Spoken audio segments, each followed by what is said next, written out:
जो आर्य जाति का सर्वश्रेष्ठ देवता कौन थे? सर्वश्रेष्ठ देवता भगवान इंद्र थे, तथा जो दूसरे सर्वश्रेष्ठ देवता थे वो कौन थे छात्रों? कि ये आर्यों के पुरोहित अर्थात अग्निदेव। अग्निदेव का ऋग्वेद के अंदर 200 बार उल्लेख किया गया। कितनी बार किया गया है?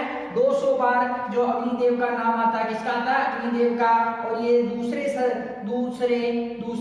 सर्वश्रेष्ठ देवता अर्थात सेकंड नंबर पर, फर्स्ट नंबर पे कौन थे? इंद्रदेव, तथा दूसरे सर्वश्रेष्ठ देवता कौन थे? अग्निदेव। तो इनका नाम कितनी बार आता है? 200 बार आता है छात्रों। इसी प्रकार से छात्रों आर्य जाति के जो तीसरे सर्वश्रेष्ठ देवता थे, कौन से? तीसरे सर्वश्रेष्ठ देवता वो कौन थे? वरुण। तीसरे सर्वश्रेष्ठ देवता कौन थे? वरुण थे। इनका नाम कितनी बार आता है ऋग्वेद में? 30 बार नाम आता है। कितनी? 30 बार। किसके अंदर आता है? ऋग्वेद के अंदर। तो छात्रों इंद्रदेव का नाम 250 बार, अग्निदेव का नाम 200 बार तथा वरुण देव का नाम कितनी बार आता है? 30 बार आता है। तो इस प्रकार से सर्वश्रेष्ठ देवता कौन थे? इंद्रदेव थे, तथा जो दूसरे सर्वश्रेष्ठ देवता अग्निदेव थे, और तीसरे जो सर्वश्रेष्ठ देवता थे वो थे वरुण देव। तो और प्राचीन देवता कौन थे? सबसे प्राचीन देवता थे घोष। कौन थे छात्रों? घोष थे। तथा आर्य जाति का पुरोहित कौन था? अग्निदेव। अग्निदेव क्या करते थे? मीडिएटर का काम करते थे, मध्यस्थ का। अर्थात कोई यज्ञ होता था, यज्ञ कुंड के अंदर जो आहुतियां दी जाती थी, जिन देवताओं का नाम लेकर और आहुतियां दी गई हैं, अग्निदेव वो जो दी गई आहुतियों को कहां पहुंचाते थे? कि देवताओं के पास में पहुंचा देते थे। तो इस प्रकार से छात्रों जो अग्निदेव क्या थे? आर्यों के पुरोहित भी ये थे। छात्रों जो वैदिक काल है, वैदिक काल के अंतर्गत जो ये वरुण देव है, वरुण जो आर्य जाति के तीसरे जो प्रमुख देवता है वो कौन से हैं? वरुण देव। तो वरुण देव को छात्रों इन्हें असुर तथा ऋतस्य गोप क्या कहा जाता था? ऋतस्य गोपा या ऋतस्य गोप तथा असुर कहा जाता था। ये दो और इनके अन्य नाम थे। क्या था? एक तो असुर नाम था तथा एक ऋतस्य गोप था। किसका नाम था? ये वरुण देव का नाम था। तो छात्रों ये जो वैदिक काल था, वैदिक धर्म के अंदर ऋग्वेदिक काल के अंदर प्रकृति की पूजा की जाती थी। प्रकृति की पूजा, किसकी पूजा की जाती थी? प्रकृति की पूजा की जाती थी। मूर्ति पूजा का प्रचलन नहीं था, मूर्ति पूजा नहीं होती थी। मोस्ट इंपोर्टेंट है, ध्यान रखने योग्य बात है छात्रों, मूर्ति पूजा नहीं होती थी। किसके अंदर? ऋग्वेदिक काल के अंदर, वैदिक धर्म के अंदर प्रारंभ के अंदर मूर्ति पूजा का किसी प्रकार का कोई उल्लेख नहीं है। केवल वो प्राकृतिक जो शक्तियां थी, प्राकृतिक शक्तियों की वो उपासना करते थे, उनकी पूजा अर्चना किया करते थे। कौन करते थे? ये जो ऋग्वेदिक काल के अंदर आर्य जाति के लोग। छात्रों आर्य यज्ञ जो आर्य जाति के लोग थे छात्रों, ये आर्य जाति के लोग यज्ञ अनुष्ठान करते थे छात्रों। तथा यज्ञ तथा अनुष्ठान जो करते थे, कौन करते थे छात्रों? आर्य। तो छात्रों इसके अंतर्गत ये क्या करते थे कि आर्य यज्ञ और स्तुति के साथ साथ नैतिकता की, आर्य क्या करते थे? यज्ञ करते थे और देवताओं की स्तुति भी करते थे। इसके साथ साथ में ये नैतिकता के विकास के लिए प्रार्थना करते थे। अर्थात जो मानव जीवन है, मानव चरित्र है, तथा जो मानव की कल्याण के लिए क्या करते थे? आर्य जाति के लोग प्रार्थना करते थे। तो छात्रों आर्य जाति के लोग थे ये यज्ञ तथा स्तुतियों के साथ साथ में नैतिकता के विकास के लिए भी क्या करते थे? देवताओं से ये प्रार्थना करते थे। छात्रों विश्व कल्याण की भावना किसमें थी? आर्य जाति के लोगों के अंदर थी, इसीलिए वो नैतिकता की प्रार्थना करते थे। छात्रों आर्य जाति के लोग जादू टोना टोटका व धोखा देने को क्या समझते थे? पाप समझते थे। जादू टोना टोटका व धोखा देने को आर्य जाति के लोग क्या समझते थे? पाप समझते थे। छात्रों आर्य जो जाति के लोग थे, आर्य देवताओं के साथ साथ पितरों की पूजा भी करते थे। देवताओं के साथ पितरों की, जो उनके पूर्वज थे, उनकी पितरों की पूजा भी करते थे। तो कौन करते थे छात्रों? आर्य जाति के लोग हैं। आर्य जाति के लोग देवताओं के साथ साथ पितरों की पूजा भी किया करते थे। छात्रों प्रारंभ में जो आर्य जाति के लोग हैं, आर्य जाति, कौन सी जाति छात्रों? आर्य जाति के लोग यज्ञ पूजा अर्चना स्वयं करते थे। आर्य जाति के लोग यज्ञ पूजा अर्चना स्वयं करते थे। कौन करते थे? स्वयं करते थे। आर्य जाति के लोग यज्ञ पूजा अर्चना स्वयं करते थे, परंतु बाद में ये कार्य किसे दिया? यह कार्य ब्राह्मण करने लगे। तो ब्राह्मणों को बाद में क्या है? ये कार्य दे दिया गया। कौन सा कार्य दिया गया छात्रों? ये दिया गया यज्ञ तथा पूजा अर्चना का। तो प्रारंभ में जो यज्ञ तथा पूजा अर्चना का कार्य कौन करता था? आर्य जाति के लोग करते थे, परंतु बाद में पूजा अर्चना का कार्य ब्राह्मणों को दे दिया गया। तो इस प्रकार से छात्रों जो ब्राह्मणों की सहायता द्वारा अब आर्य क्या करने लगे? पूजा अर्चना हवन यज्ञ करने लगे। तो छात्रों इस प्रकार से जो वैदिक काल है, वैदिक काल के अंदर जो ऋग्वैदिक देवता है उनकी संख्या कितनी थी? वो संख्या थी उनकी 33। सर्वश्रेष्ठ देवता कौन थे? भगवान इंद्र। दूसरे सर्वश्रेष्ठ देवता ये अग्नि देव तथा तीसरे सर्वश्रेष्ठ देवता वरुण देव थे तथा सबसे प्राचीनतम देवता थे उनके घोष। इंद्र देव का 250 बार, अग्नि देव का 200 बार तथा वरुण देव का 30 बार नाम ऋग्वेद के अंदर लिया गया। छात्रों अब हम देखते हैं कि उत्तर वैदिक धर्म हमने ऋग्वैदिक धर्म देखा, वैदिक धर्म था ऋग्वैदिक काल के अंदर। तो छात्रों अब हम उत्तर वैदिक धर्म देखते हैं। वो छात्रों बहुदेववादी धर्म, बहुदेववादी, जिस प्रकार से ऋग्वैदिक काल के अंदर बहुदेववादी धर्म था, उसी प्रकार से जो उत्तर वैदिक काल के अंदर भी बहुदेववादी जो धर्म है। प्रकृति की पूजा की जाती थी, प्रकृति की पूजा की जाती थी। वैदिक काल के अंदर भी की जाती थी तथा जो उत्तर वैदिक काल है इसके अंदर भी प्रकृति की पूजा की जाती थी। आर्यों के देवता वैदिक काल वाले ही थे। आर्यों के देवता वैदिक काल वाले ही थे। वैदिक काल वाले ही थे, परंतु इनके महत्व में परिवर्तन हो गया। महत्व में परिवर्तन आया, परंतु इनके महत्व में क्या हुआ छात्रों? परिवर्तन आया। आर्यों के देवता वैदिक काल वाले ही थे, परंतु इनके महत्व में परिवर्तन आ गया। छात्रों ब्रह्मा विष्णु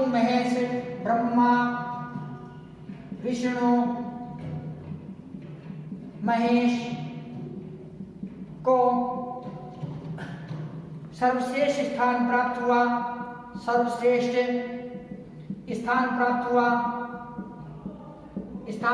हुआ। इंद्र, अग्नि, वरुण का स्थान गौण हो गया।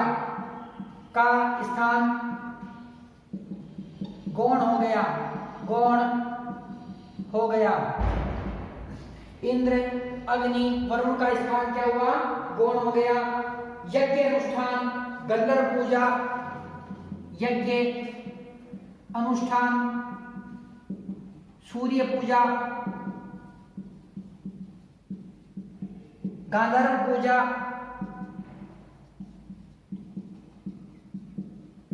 बलि का प्रारंभ हुआ। बलि का प्रारंभ हुआ। उत्तर वैदिक काल में हिंदू धर्म का संगठन हुआ। उत्तर वैदिक काल में हिंदू धर्म का संगठन हुआ। उत्तर वैदिक काल में हिंदू धर्म का संगठन हुआ।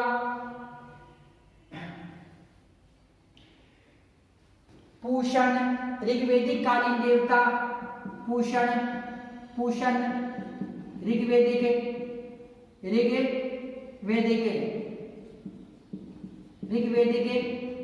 कालीन, पूषण ऋग्वैदिक काल में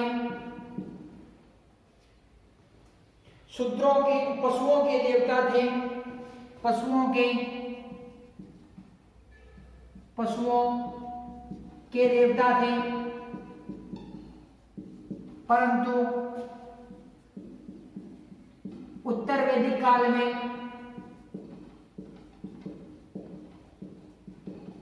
शूद्रों के देवता बन गए। उत्तर वैदिक काल में शूद्रों के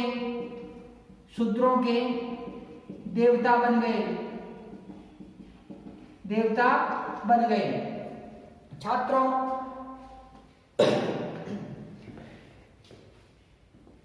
ऋग्वैदिक काल के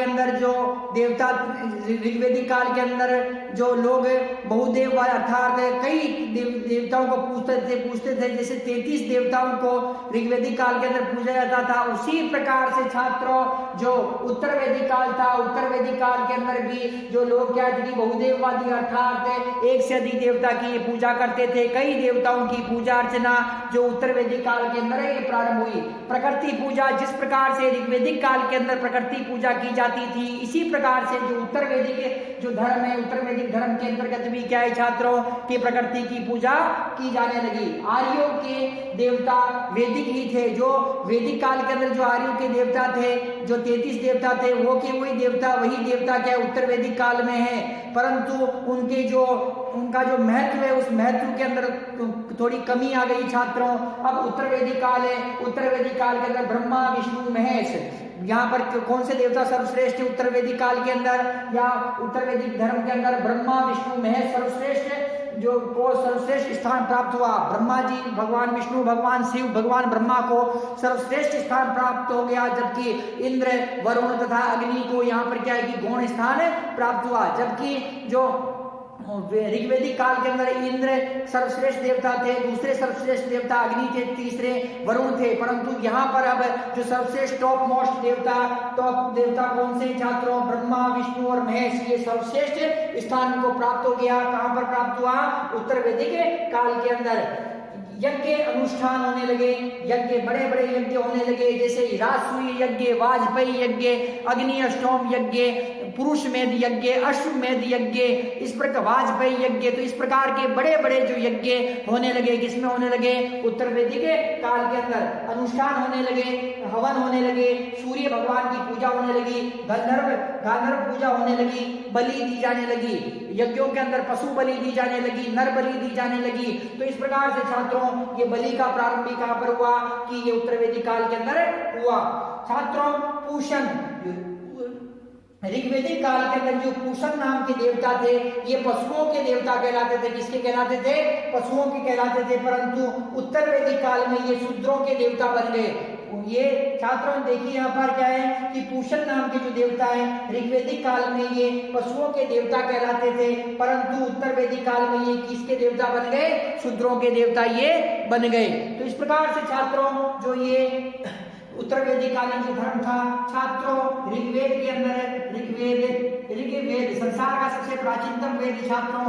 ऋग्वेद के एक मंत्र में एक मंत्र जो ऋग्वेद का एक मंत्र है छात्रों, उसके अंदर भगवान शिव, कौन से?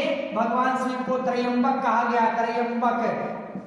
त्रयंबक किसे कहा गया छात्रों? भगवान शिव को रुद्र भी कहा गया छात्रों। रुद्र अर्थात जो रुद्र या शिव भगवान है, ये इन्हें जो ऋग्वेद का एक मंत्र है, ऋग्वेद के मंत्र के अंदर त्रयंबक के नाम से भी इन्हें क्यों पुकारा गया है? त्रयंबक इन्हें कहा गया है। छात्रों अब हम देखते हैं छात्रों की ऋग्वेदिक काल है, ऋग्वेदिक काल के अंदर जो छात्रों जो देवियां हैं, कुछ देवियां भी थी छात्रों, जो उत्तर वैदिक काल तथा ऋग्वेदिक काल दोनों के अंदर इनकी पूजा अर्चना होती थी। तो प्रमुख देवियां तो प्रमुख देवियां कौन सी थी छात्रों? ये इसके बारे में देखते हैं हम। पृथ्वी देवी, कौन सी? पृथ्वी,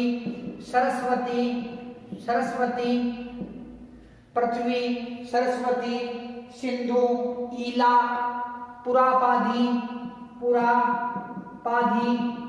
ईला, सिंधु, ये जो देवियां हैं छात्रों, इनकी भी पूजा करते थे छात्रों। किसकी? पृथ्वी, ईला, सिंधु, सरस्वती, पुरापादी, दिशान, अरण्य यानी दिशान, रात्रि, दिशान, रात्रि, अरण्य यानी ये वन की देवी थी, अर्थात अरण्य यानी जंगल की देवी कहलाती थी छात्रों। आप है सूर्या, सवित्र, ये सभी देवियां छात्रों। आप है सूर्या, सवित्र, कौन कौन सी देवियां छात्रों? आप है सूर्या, सवित्र, उषा, अदिति, उषा और अदिति। तो छात्रों ये प्रमुख देवियां कौन सी है? ऋग्वैदिक कालीन। कौन सी है? ऋग्वैदिक कालीन या वैदिक कालीन। वैदिक कालीन जो ये देवी है, कौन सी देवियां है? पृथ्वी, सरस्वती, पुरापादी, ईला, सरस्वती, दिशान तथा रात्रि, अरण्य यानी आप है सूर्या, सवित्र, उषा। तो इन देवियों की भी जो आर्य लोग क्या करते थे? पूजा अर्चना किया करते थे छात्रों। जो वैदिक धर्म था, जो उत्तर वैदिक धर्म है, इसके अंदर जो बड़े बड़े यज्ञ किए जाने लगे। उत्तर वैदिक काल था छात्रों, इसमें बताया मैंने आपको कि बड़े बड़े यज्ञ किए जाने लगे। तो ये अभी यज्ञ कौन कौन से थे उनके बारे में देखते हैं कि ये यज्ञ कौन कौन से थे और यज्ञों के अंदर क्या क्या होता था छात्रों।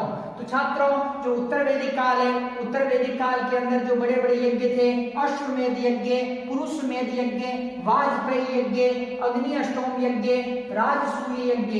कौन कौन से यज्ञ छात्रों? इन सभी यज्ञों के बारे में देखते हैं छात्रों कि यज्ञ, तो यज्ञ होते थे छात्रों, यज्ञ बड़े बड़े यज्ञों का आयोजन,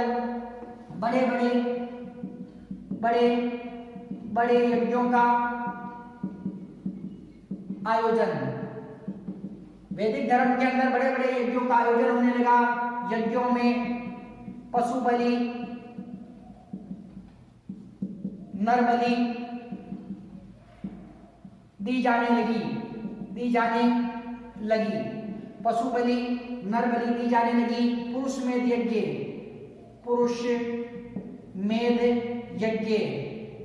पुरुषमेध यज्ञ। तो ये पुरुषमेध यज्ञ था छात्रों। अश्वमेध यज्ञ। तो छात्रों जो पुरुषमेध यज्ञ है, पुरुषमेध यज्ञ के अंदर किसकी बलि दी जाती थी? नर बलि दी जाती थी। अश्वमेध यज्ञ के अंदर घोड़े की बलि दी जाती थी। किसकी? घोड़े की बलि। अर्थात अश्वमेध यज्ञ था, इसमें घोड़े की बलि दी जाती थी। पुरुषमेध यज्ञ था, इसमें क्या की जाती थी कि नर बलि इसके अंदर दी जाती थी छात्रों। इसके अतिरिक्त जो यज्ञ थे वो थे वाजपेयी यज्ञ, राजसूय यज्ञ, वाजपेयी यज्ञ, राजसूय यज्ञ। तो छात्रों इस प्रकार से जो बड़े बड़े यज्ञ किए जाते थे और यज्ञों के माध्यम से देवी देवताओं को प्रसन्न किया जाता था छात्रों। जो उत्तर वैदिक काल था, उत्तर वैदिक काल के अंदर जो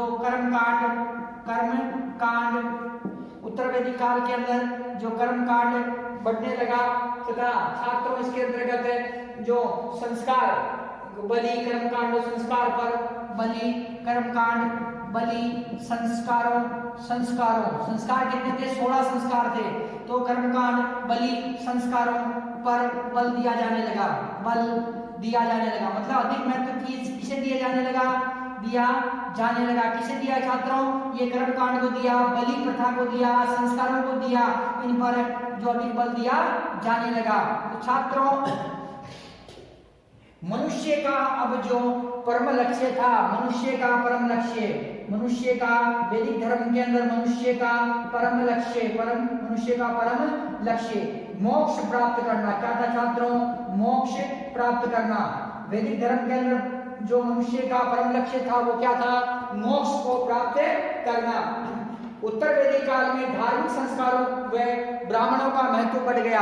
उत्तर वैदिक काल में क्या हुआ छात्रों की? ब्राह्मणों का महत्व बढ़ गया। क्यों? क्योंकि जो आर्य थे, आर्य जाति ने यज्ञ तथा पूजा अर्चना का कार्य किसे सौंप दिया? ब्राह्मणों को सौंप दिया। क्यों? क्योंकि पहले तो आर्य स्वयं किया करते थे, लेकिन अब क्या है कि ब्राह्मण जाति के लोग ये कार्य जो ब्राह्मण करेंगे और इन्हें ये सौंप दिया गया, इसलिए ब्राह्मणों का महत्व बढ़ गया।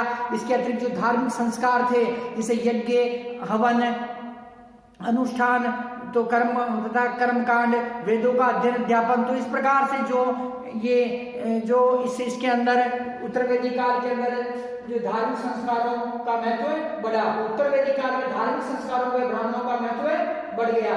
छात्रों, इस प्रकार से जो वैदिक कालीन तथा जो उत्तर वैदिक कालीन जो ये जो धर्म है, वैदिक धर्म को दो भागों के अंदर यहाँ पर विभक्त किया गया था, वैदिक काल तथा उत्तर वैदिक काल के अंदर। तो छात्रों, अब हम देखते हैं कि जो वैदिक धर्म की विशेषता क्या है, कि ये वैदिक धर्म है, इसकी विशेषता। तो वैदिक धर्म की विशेषता के बारे में अध्ययन करते हैं छात्रों, की विशेषता। तो वैदिक धर्म की विशेषता, वैदिक धर्म की विशेषता, धर्म की विशेषता, वैदिक धर्म की विशेषता।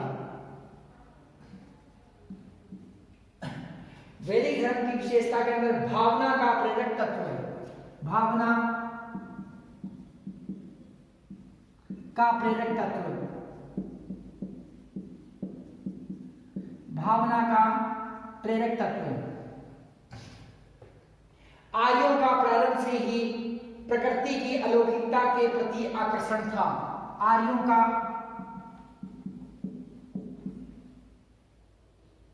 प्रारंभ से ही प्रकृति की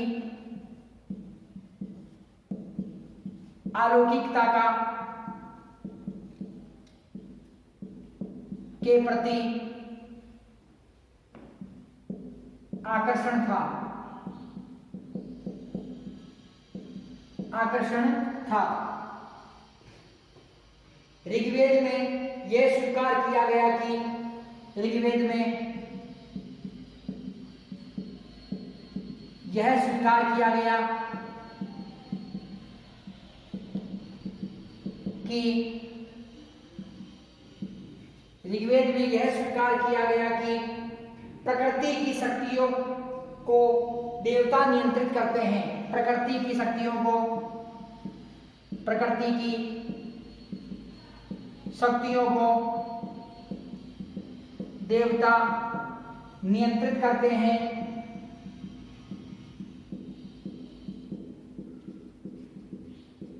प्रकृति की शक्तियों को देवता नियंत्रित करते हैं। आर्यों ने देवता को प्रकृति के अधिष्ठाता के रूप में माना। आर्यों ने प्रकृति, आर्यों ने देवताओं को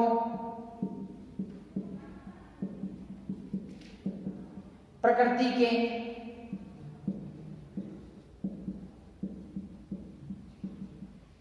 अधिष्ठाता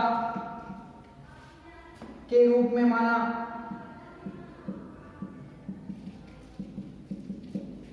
आर्यों ने देवताओं को प्रकृति के अधिष्ठाता के रूप में माना। भौतिक जगत की उत्पत्ति के लिए ही इनकी कल्पना की। भौतिक और भौतिक जगत की उत्पत्ति के लिए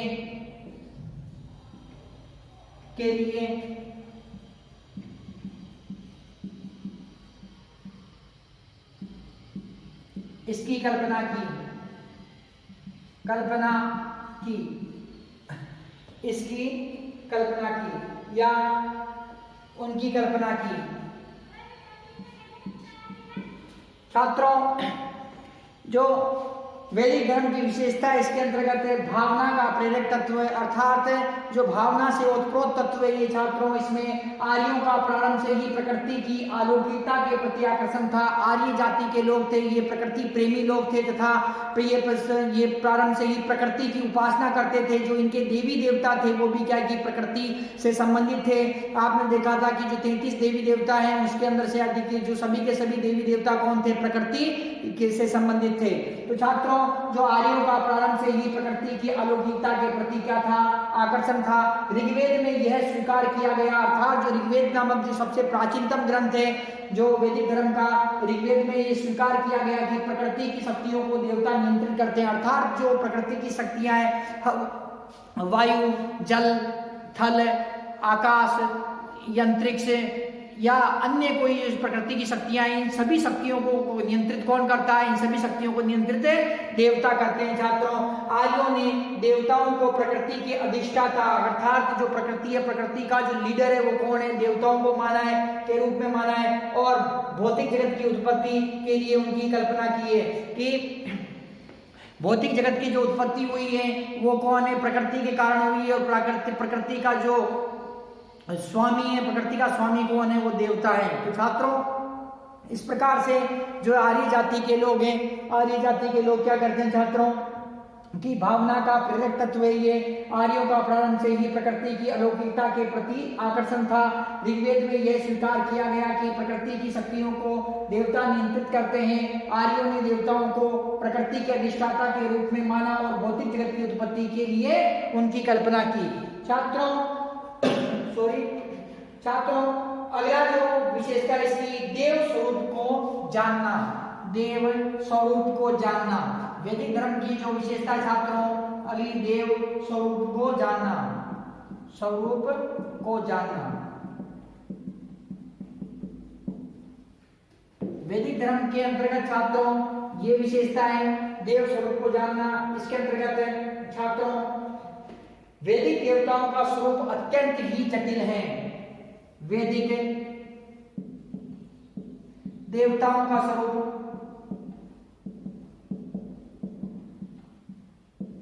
अत्यंत ही जटिल है।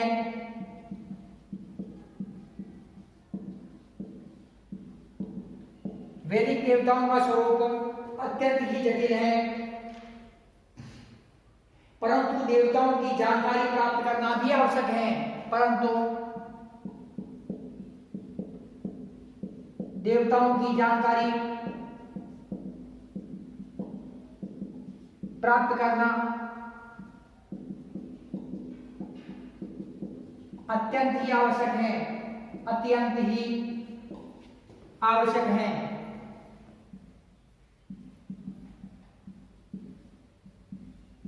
अत्यंत ही आवश्यक है छात्रों, क्योंकि जो देव तत्व से परिचित होते हैं वे ही वेदों के अर्थ को जान सकते हैं। अब आवश्यक क्यों है? क्योंकि जो देव तत्व से परिचित होते हैं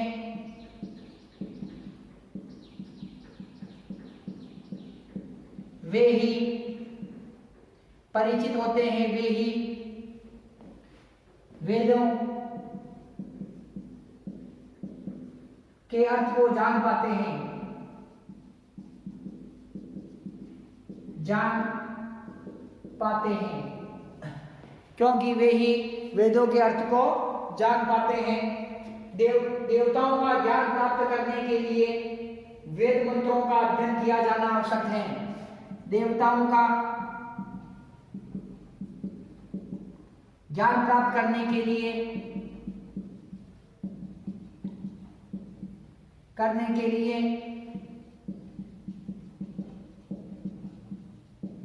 देवताओं का ज्ञान प्राप्त करने के लिए वेद मंत्रों का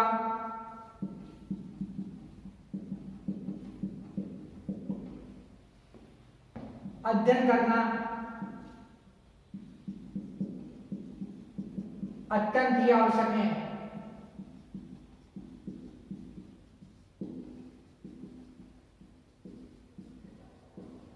अत्यंत ही आवश्यक है। ऋग्वेदिक आर्य विविध देवताओं की उपासना करते हुए भी ऋग्वेदिक आर्य विभिन्न देवताओं की उपासना करते हुए भी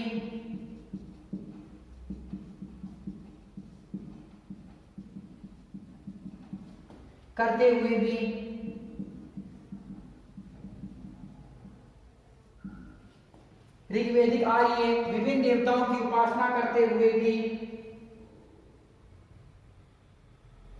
उन्हें एक सत्ता में समन्वित मानते हैं। उन्हें एक सत्ता में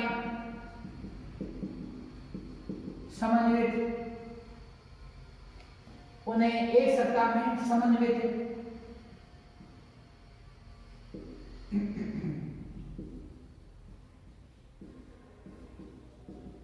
मानते हैं। छात्रों, जो ऋग्वेदिक कालीन जो धर्म, छात्रों जो वैदिक धर्म है उसकी विशेषता है भावनाओं का प्रेरक तत्व तथा देव स्वरूप को जानना। तो छात्रों, देव स्वरूप को जानने के अंतर्गत